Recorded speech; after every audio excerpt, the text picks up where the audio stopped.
Quand j'étais un jeune homme, grandissant à New York, j'ai refusé de prêter serment au drapeau. Évidemment, j'ai été envoyé au bureau du principal. Et il me demanda « Pourquoi tu ne veux pas prêter allégeance? Tout le monde le fait. » J'ai répondu que tout le monde croyait que la Terre était plate, mais ça ne voulait pas dire qu'elle l'était vraiment.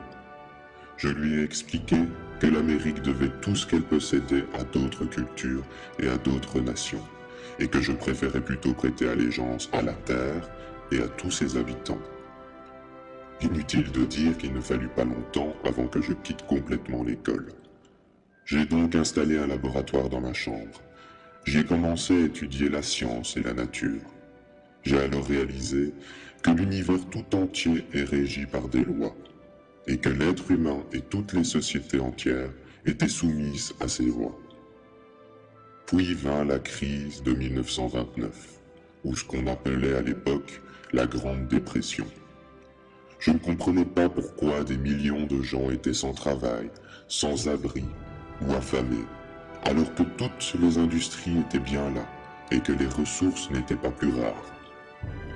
C'est alors que j'ai réalisé que les règles du jeu économique étaient intrinsèquement invalides. Peu de temps après, vint la Seconde Guerre mondiale, où les différentes nations se sont systématiquement détruites les unes les autres. Plus tard, j'ai calculé que toutes les destructions et les ressources gaspillées à cette guerre auraient pu facilement répondre aux besoins de chaque homme sur la planète. Depuis ce temps-là, j'ai observé l'humanité mettre en œuvre sa propre extinction. J'ai constaté que les précieuses ressources limitées étaient systématiquement gaspillées et détruites au nom du profit et du libre marché. J'ai vu les valeurs sociales réduites aux notions factices du matérialisme et de la consommation aveugle.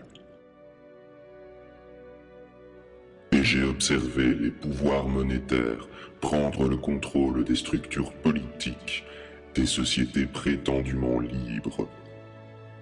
J'ai 94 ans désormais, et je crains que ma conclusion soit la même que ce qu'elle fut il y a 75 ans. This shit's got to go.